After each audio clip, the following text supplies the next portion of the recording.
Noong November 2024, habang nasa proseso kami ng pagtatalakay ng budget, nakipag-meeting sa amin ni Speaker Martin, si Yusek Jojo Cadiz. Sabi niya, masama raw ang loob ni Pangulong Marcos, wala raw siyang natatanggap na remittance.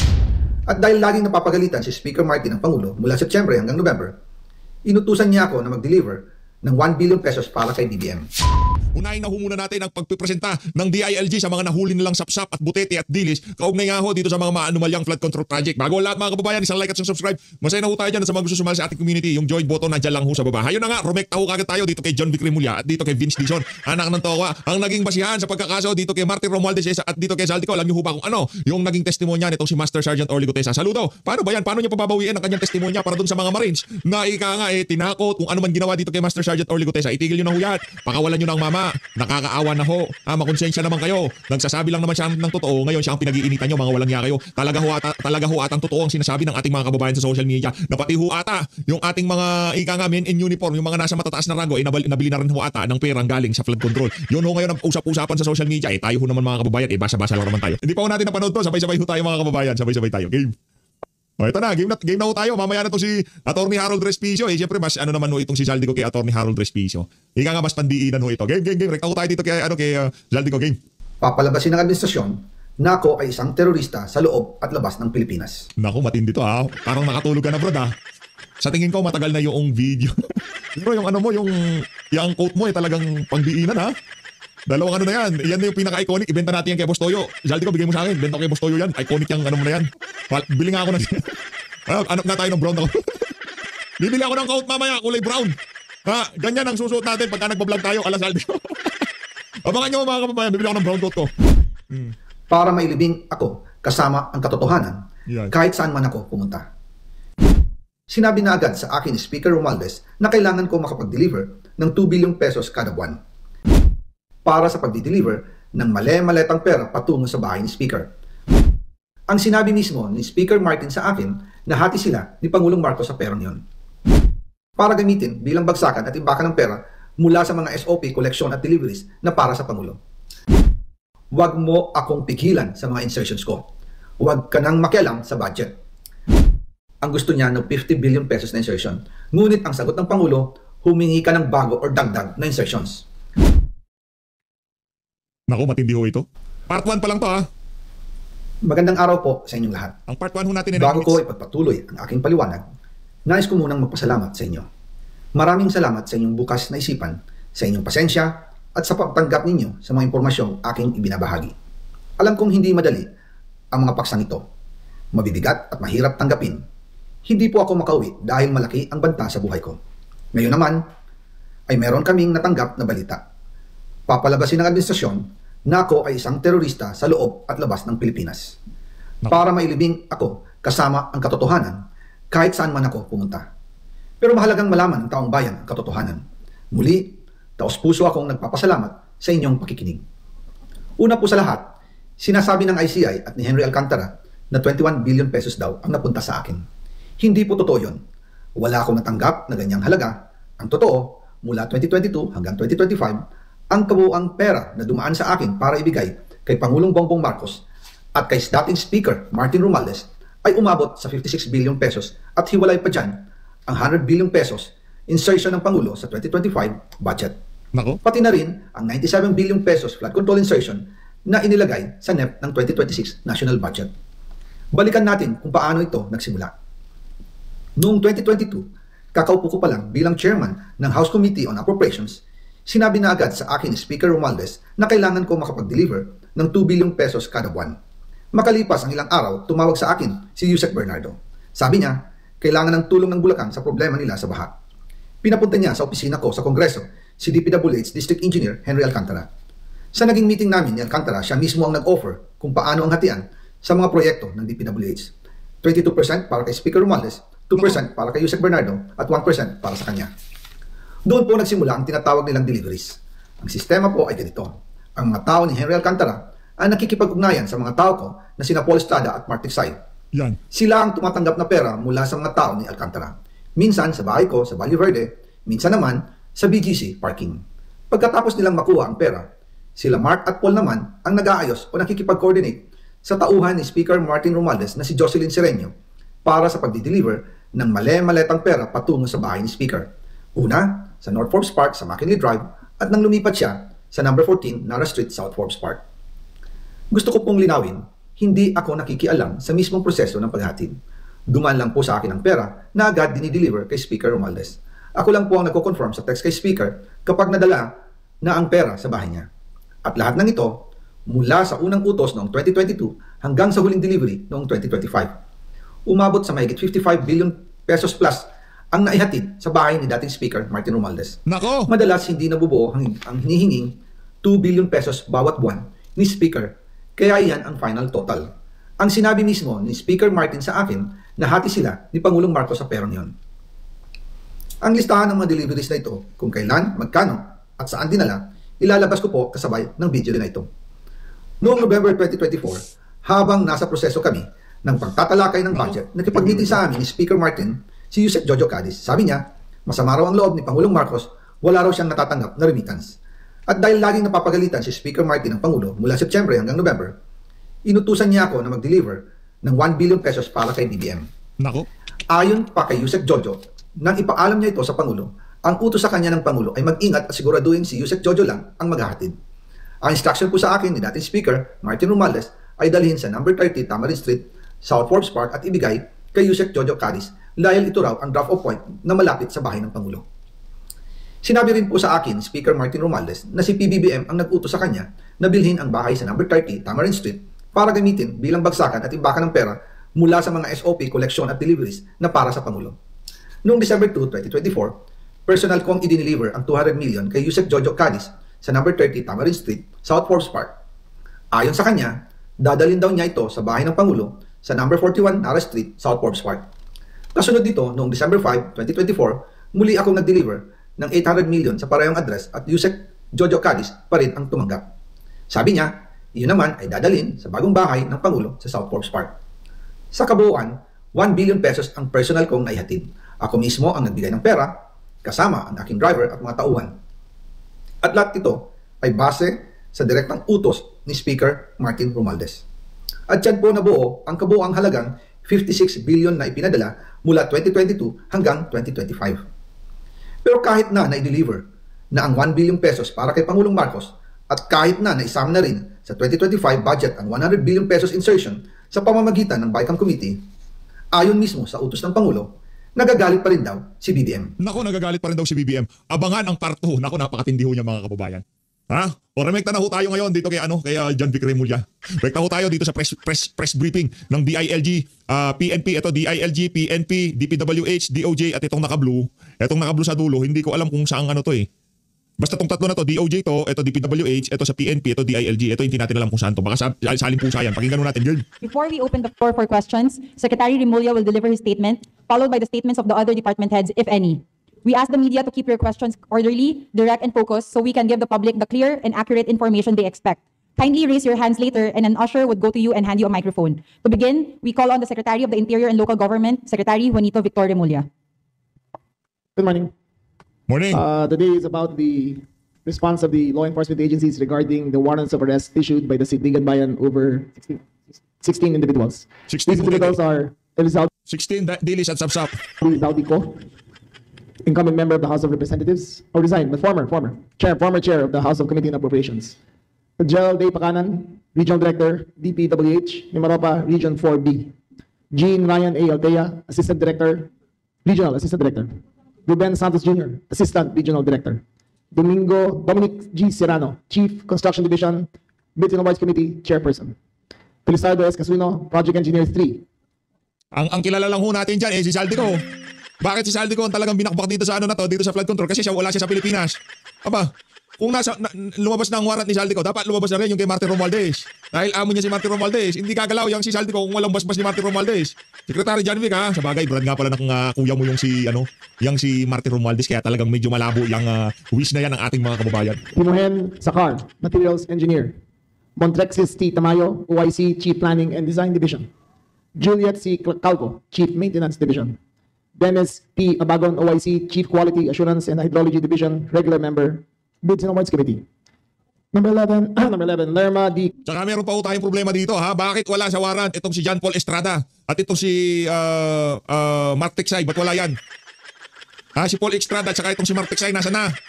Kung lalabasan ng warrant itong si Zaldico, dapat kasama yung mga tauhan niya, di ba? Oh. Yung nga isa sa mga tauhan niya, naging tauhan niya nagsalita na eh. Tapos yung mga ibang tauhan niya hindi kasama. Sino yung mga sinasabi mong pangalan na yan? Hindi namin kilala yan. Di ba? Hindi namin kilala yung mga yan. Kahit sino pang banggitin mo dyan, ang kilala namin yung mga congressman at yung mga sekretarya. Yun ang labasan nyo ng warrant. Geico, accounted for. Number 12, Grace D. Lopez, regular member, Akala ko Grace po na eh. Grace D. Lopez pala. Sorry. Akala ko kasali si Grace po. Business Awards Committee. Sayang. Number 13, Frederick Carl Camero, Vice Chairman, Business Awards Committee. Number 14, Aderma Angeli Alcazar, President and Chairman, Board of Directors, Sunwest. Number 15, Cesar X. Benaventura, Member, Board of Directors and Treasurer, Sunwest. Number 16, Consuelo D. Aldon, Member, Board of Directors, Sunwest. Now, next in the slide is the members that have been arrested. Ano naman? Here we have the names. O teka lang ho, meron ho tayong breaking news ha. Meron hong breaking news. Ito na. Kakalabas lang ho nito sa FB page nitong si Zaldico. Ito pinaka-latest anak ng Petra Garapata. Ito na ho mga kababayan, ang pinaka-aabangan ng lahat, mga karagdagang ebidensya para talagang madiin na yung mga buhaya sa pamahalaan. Ito na ho mga kababayan ha, yan ho. Maliwanag pa ho sa sikat ng araw, Ito tingnan niyo naman ho yung mga kababayan, pambihira. O yan ho. Ayan ho, mula 2022 September, anak ng Petra Garapata, pagpasok ko nila sa administrasyon, wala na ho silang inatupag kundi magnakaw. Ayan ho, maliwanag pa sa sikat ng araw. Ayan ho, papakita ko. Ayan ho, September ho yan. September 2022, September 1 pa lang, 450 million, palakpakan. Sunod-sunod na ho yan, September, October ha. Noong November 11, 2021. Grabe naman yan, 1 billion. O yan ho yung mga delivery ni Zaldico. Ang grand total ho, ito na, grand total ng dineliver nitong si Zaldico dito kay Martin Romualdez at kay Marcos Jr. Di umano ha. Ito yung grand total Excel file ho siguro to mahilig ho siya sa ganyan, mahilig ho sa pagbibitaw ng ganyan. Ayan o Zaldico, maliwanag pa ho sa sikat ng araw. Ang grand total ho umabot sa mahigit kumulang 57,418,874,054 pesos. Yan ho ang grand total ng dineliver siguro nito ni Zaldico. Grabe naman yan, napaka-ano naman yan. Ayan na yung mga screenshot. Merong petsa. Taas ho natin para makita yung petsa. Ayan yung petsa. Ayan makikita nyo mga kababayan. Nasaan yung petsa PH? Ayan yung petsa. Yan sinasabi natin. Ayan May 2, 2024. Maliwanag pa sa sikat ng araw ha. Walang video ngayon si Zaldi kaya meron naman ho siyang mga ebidensya. Palakpakan. Ano pa? Anak ko, matindi to. October 3, 2024. Palakpakan. Napakaraming maleta. Yung 27 luggages. Nagkakalaga ng 1 billion pesos. Ayan mga kababayan, napakarami nito. Ano naman to? Ito may petsa. Importante yung petsa kasi conversation yan Makikita nyo pixelated yung picture na talagang in-screenshot ho yan. Kumbaga, ang nangyari dyan, kung di tayo nagkakamali, ito ho yung pinicturan yung mismong conversation. Hindi, mismong mismong device ng kung saan sila nag-uusap. Tingnan nyo ho, continuous yung pixel niya ha. Hindi ho yan edited kasi pagka-edited yan, dito sa parte ng mga oras, hindi ba makita yung petsa? Teka lang ho mga kababayan ha. Mamaya na lang, sa ibang video, baka medyo mas mataas. Okay? Ang sigurado dito, yan ho nasa 1 billion. Ha? Ito, yan. Kita nyo ho mga kababayan. Ito yung sinasabi ko sa inyo. Pagka yan, hindi nyo ho makita. Pixelated ho siya Yung pagka-pixelated ho niya, hindi ho talaga siya edited kasi pwede yan palitan lang yung petsa, idikit lang yung larawan. Pero base sa ating paunang pagkita dito sa mga dokumento na to, hindi naman ho sila edited Ayan yung mga pixel ba, yung continue yung nila pixel. Pagkatapos pagdating dito sa numero, pagka ho kasi yan, pwede naman i-edit yan, madali lang naman gawan ng paraan yan. Pero napakalinis kung in-edit man to, napakalinis, napakaayos ng pagkadali. Madali lang naman ho yan, i-clone lang naman yung bahagi na to. Pero makikita mo yan, hindi magiging continuous yung pixel niya, yung mga pixel. Hindi ko alam kung kita nyo ho, pero ako kitang-kita ko dito. Tingnan nyo ho doon sa mismong mismong FB page nitong si Zaldico. Marami-rami pa ho ito. Ito, ng January 12. Ito ho nung panahon na kinidnap nila ang ating pinakamamahal na Pangulong Rodrigo Duterte. Ayan ho. Ito yung nagkakahalaga ng marami-rami ho ito mga kababayan. 500 million ang pinag-uusapan natin dito. Ito naman 250 million lang. Medyo konti lang to siguro pang Pasko nila ito. December 16 pang aginaldo lang ho siguro nila ito, mga 250 million. Meron nung mga dokumento si Zaldico. Abangan niyo lang mga kababayan, sa tingin natin, marami-rami pang ilalabas itong siko. Ayan grabe naman yan Grabe ho yan cash out, grabe. Para lang ho silang nagtag dito yung mga nagka-cash out. Oh, 500 million, napakarami ho nito mga kababayan. Nakakailan na ba tayo? Oh, 500 million na naman ho dito. O binura to, kanina ba't binura pangalan? No? Hindi pwedeng burahin yung pangalan. Zaldico, ano to, burado na to. Gusto namin, buuin mo, walang bura-bura. Kasi tinitingnan din namin yung mga kalidad ng mga larawan na ilinalabas mo. Kung edited ba yan, kung in-AI ba yan, pixelated ho siya. Kita nyo? Oh. Madali lang naman i-edit yan. Kaso yung pagkalapat ng mga numero, ng mga pixel, kung kinloan man yan, sa ayaw sa gusto mo, hindi mahirap ilapat. Tapos mag-iiba yung kulay kung dito kinuha banda, tapos medyo light siya dito, dark siya dito. Makikita kung edited tong larawan na to. Base sa ating unang pagkakakita, naku, dami nito. Dami nito. Ito ay para doon sa mga kababayan nating nasa ngayon, nasa PGH. Itong linya ng maleta na to para sa PGH to. Sa mga kababayan nating naghihirap na walang pambili ng gamot, dapat sa inyo napunta tong isang harera ng pera na to. Yan, ang dami ho. Ito naman para sa mga kababayan natin na ika nga para mapaganda ang kanilang buhay. Ito para sa mga flood control. Ano ho yan hindi lang yan kasing pondo ng flood control na yan, hindi lang ho yan ang galing doon sa budget talaga para sa panggawa ng mga flood control project na yan. Marami hong budget sa Department of Education, Department of Health. Pinagtatapyas nila at linagay nila dyan sa mga unprogram appropriation para mailabas nila ng mabilisan yung mga kaperahan. Ayun, dami Grabe naman yan. Ito siguro 30 million na laman ito. Ito 30 million. Na siguro ano lang ho itong mga na to, mga luggage na to, single use lang itong mga to. Ayan yung matindi ho itong mga kababayan. Yung kahalintulad na sticker doon sa mga luggage na nakita doon sa siguro merong larawan itong si Martin Romualdez, di pa kumpirmado kung ano man yan, di ba?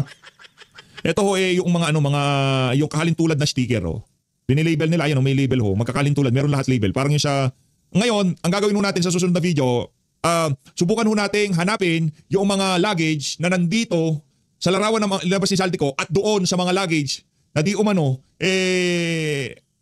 idiniliver dito kay dating Speaker Martin Romualdez. Di umano mamaya subukan nating pagkumparahin. Hanapin ho natin yung mga luggage na yon dito sa mga ilinabas na luggage na to ni Zaldico. Aba, matindi anak ng tokan, dami nito. Ayan Grabe naman yan. Ang dami ho mga kababayan. No joke ito 55 billion. Grabe Grabe ho yan. Sige, sabi ni Zaldico, i-warrant nyo ako. Walang problema, ilalabas ko lahat ng ebidensya, palakpakan. Pambira, di pa ho tayo tapos. Ang dami-dami pa ho nito. Dalawa magkasunod dalawa. Ulit lang yan, dalawa yan. Ito, ayun na nga ho mga kababayan, ayun nasa 57 billion pesos Yan ho ang breaking news ngayong araw na sa mga ilinabas nitong si Zaldico. Yan ho yung mga bagong ebidensya. Ngayon naman, syempre, tutungo ho tayo dito kay DILG Secretary John Vic Remulla para maituloy ho niya ang kanyang pagbibida. Gang! Arrested so far.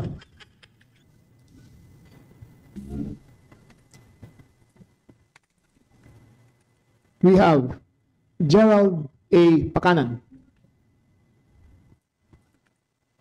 We have Jean Ryan Altea E. Alarin. We have Ruben Santos or De Los Santos. We have Dominic Serrano. We have Felizardo Casuno. We have Juliet Calvo. Hindi nyo po These six were arrested by the members and operatives of the CIDG. The last person to be arrested was NBI Director, sino yung na-arrested under Bagon, Engineer Bagon. So, in your screens are the ones arrested so far. Next screen, please. These are the persons at large. At large. Zaldico at large. Anak ng tawa, huwag nyo kaming balitaan dun sa nalalaman namin. Pinagmumukha nyo naman tangang taong bayan sa mga ginagawa nyo na yan. Kayo sa DILG, mga walang talaga kayo. Believed to be abroad. Number 1, Zaldico. We do not know his exact whereabouts. Number 2, Adema Angeli D. Alcazar. She is believed to be in New Zealand. Number 3, Naku, nasa New Zealand si ate. Cesar Expeditura, believed to be in New York. New York na to. Sa tingin nyo ba uuwi pa yung mga yan? Hindi na uuwi yung mga yan. Meron na akong pasaporte ang mga yan dyan sa mga bansa na yan. Anong red notice? Wala yan, hindi na mauuwi yung mga yan. Kalukuhan yan. Montrexis Tamayo, believed to be in Jordan. Ladies and gentlemen, save for Zaldico. The other members who are believed to be abroad have made contact with our law enforcement agencies and expected to show up at the embassy and begin immediate repatriation towards the Philippines. They have done so voluntarily, informing them of their whereabouts, and we inform them of their right to proceed immediately to the embassy as soon as possible. Yan. Ladies and gentlemen, these are the accused personalities. We have to make it clear that no matter where you are in the world, we will find you. If you are at large, we will find you. If you are hiding in the Philippines, we will find you. We have one maybe NBI director can explain about the circumstance beyond the rest of the personality. Nako, yan na. Engineer Dennis Abagan was arrested in Quezon City after a failed service in his known address in Cavite. He was arrested on a Sunday early morning at Sikatuna Village. Arrested with him where he stay in helpers or a couple assisting him. Yung owner ng property. We are into investigating.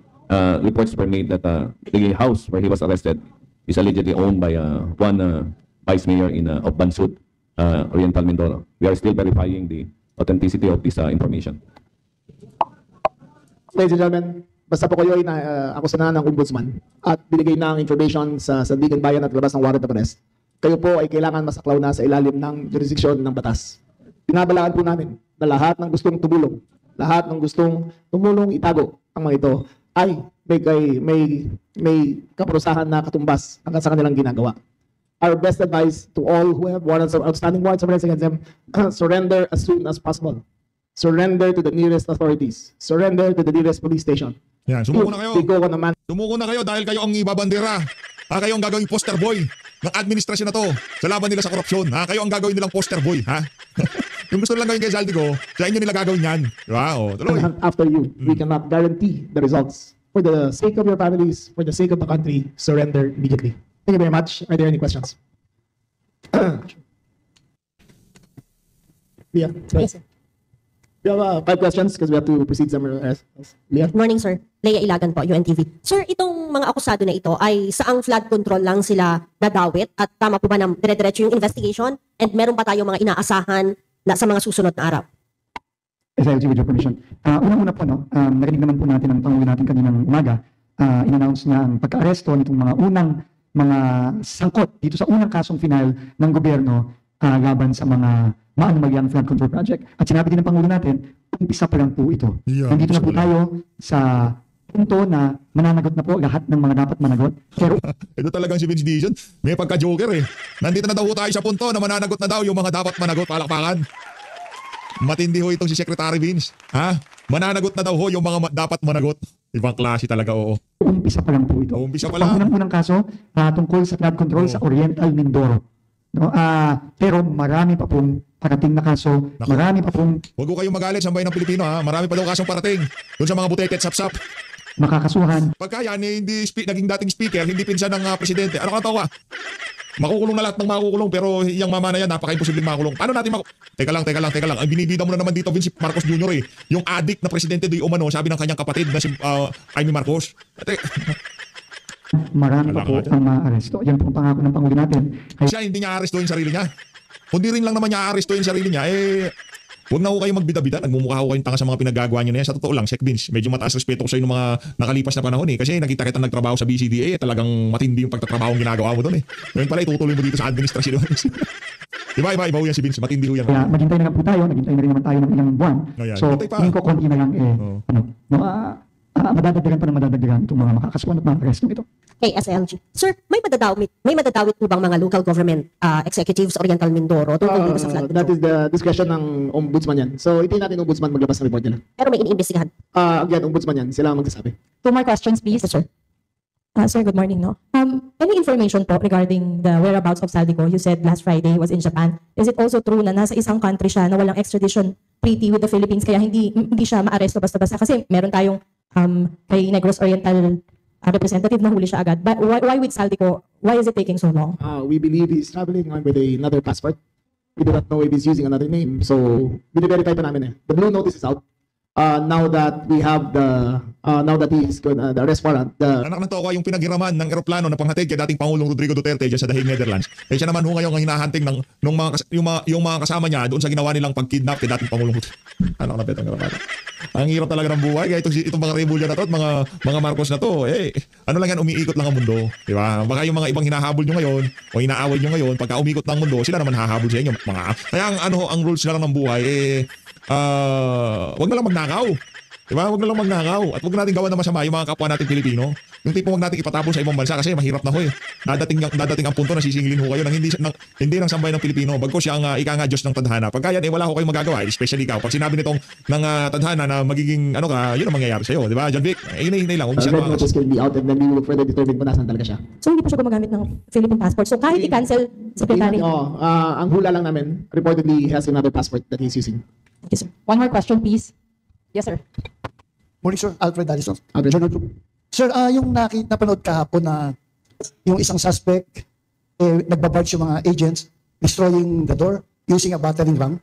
Will it be the norm na gagamitin ng PNP and the LG and NBI para ma-arresto lahat ng mga suspects? Sir? Your question again, will we use the same procedure? Yes, will it be the norm? Yung ginawa ng NBI is standard operating procedure talaga yan. If they refuse to open the door, then the arrest warrant gives them the power to possibly to break open the doors. Nasa kapangyarihan ng NBI yan at ng ating law enforcement agencies. Okay, meron ba? Last one before we leave. I think 2 more questions, Sec. Okay, Sir, last on my part. Yung sa anim po na, yung sa CIDG, were they arrested or some of them surrendered?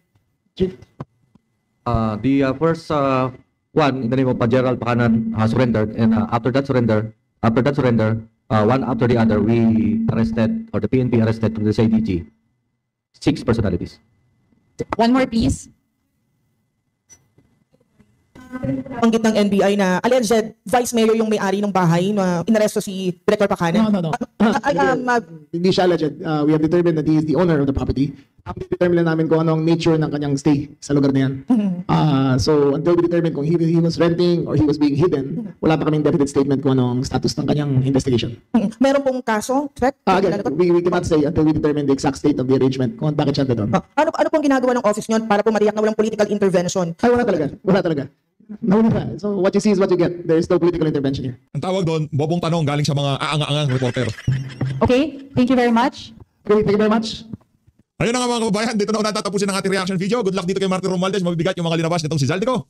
Panibagong mga revelasyon at abangan ng part 2. Dito sa ng episode na to medyo mahaba-haba ho, nasa 10 minutes. Kaya palakpakan natin ito si Zaldico. Ika nga nagkakapatong-patong na ho yung mga ebidensya at sa mga susunod na araw pagka hindi pa linabasan ng warrant itong mga nababanggit na to ni Zaldico. Yan ho yung mga big fish. Yan ho yung mga balyena. Yan ho yung mga pating. Yan ho yung mga crocodile. Yung Cadiz, Martin Romualdez, Marcos Jr. Sila ho talaga dapat ang managot sa lahat ng kabalintunan na to. Pero ang pinaguhuli nila, pinagbubuli nila, kumita din naman yung mga yan, yung mga pinaguhuli nila. Pero huli na natin yan. Unahin na ho muna natin yung ulo. Pagka hindi natin inuna ang ulo, wala. Malaking problema ho yan. Mahalin natin Pilipinas. Maraming salamat mga kababayan. Sa masunod na video, pagkumparahin natin yung mga maleta na nakita na nasa tabi ng rawan ng pamilya ni Martin Romualdez at itong mga maleta na ilinabas ni Zaldico.